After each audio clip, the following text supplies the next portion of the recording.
महाराष्ट्र राज्यात 20 नोव्हेंबर 2024 रोजी विधानसभा निवडणुकीची प्रक्रिया ही पार पडली होती आणि 23 तारखेच्या निकालाची अनेकांना उत्सुकता शिगेला पोहोचलेली होती। आज आपण पाचोरा आणि भडगाव विधानसभा मतदारसंघामध्ये आहोत। या ठिकाणी शिंदेगडाचे विद्यमान आमदार किशोरप्पा पाटील हे पुन्हा एकदा विजयाच्या वाटचालीकडे आहेत। जवळजवळ त्यांचा विजय निश्चित झालेला आहे। आपल्या सोबत सरदार आहेत, त्यांच्यासोबत काम केलं होतं। किशोरप्पा पाटील यांच्यावरती अनेक आरोप झाले होते। 3000 कोटीची कामे केली, टक्केवारी खाल्ली, गाव भकास केला, असे विविध आरोप या ठिकाणी झाले होते। या सर्व आरोपांना या ठिकाणी उत्तर मिळालेले आपल्या शिवसेना शिंदेचे प्रवक्ते आहेत। धन्यवाद।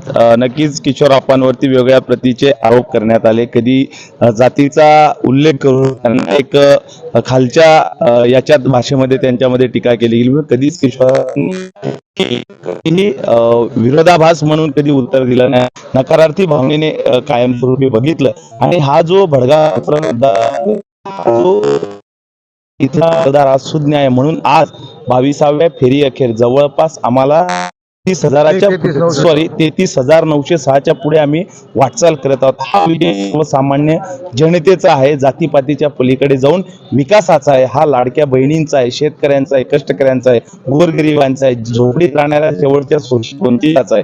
आणि उठणार नाही, मारणार नाही, घेतला वसा टाकणार नाही, ज्या पद्धतीचं हे ब्रीदवाक्य आहे त्याच पद्धतीने या मतदारसंघामध्ये किशोरप्पा पाटील काम करतील। राहिला विषय त्यांच्यावरती होत असलेल्या टक्केवारीच्या आरोपाचा, ज्या लोकांनी आरोप केले त्यांची स्थिती काय आहे। आता राजकारण संपलं, जसं मरणोत्तर वैर संपतं, हा एक इतिहास आहे। आम्ही टीका करत नाही, त्यांनी देखील आमचा विजय अत्यंत सदृढ मनाने स्वीकारावा। आणि ही सर्वसामान्य ग्राउंड लेवलच्या जी कार्यकर्त्याने, पदाधिकाऱ्यांनी जी मेहनत घेतली त्याचं नक्की श्रेयच आहे, एवढंच मी या निमित्ताने सांगेल। धन्यवाद।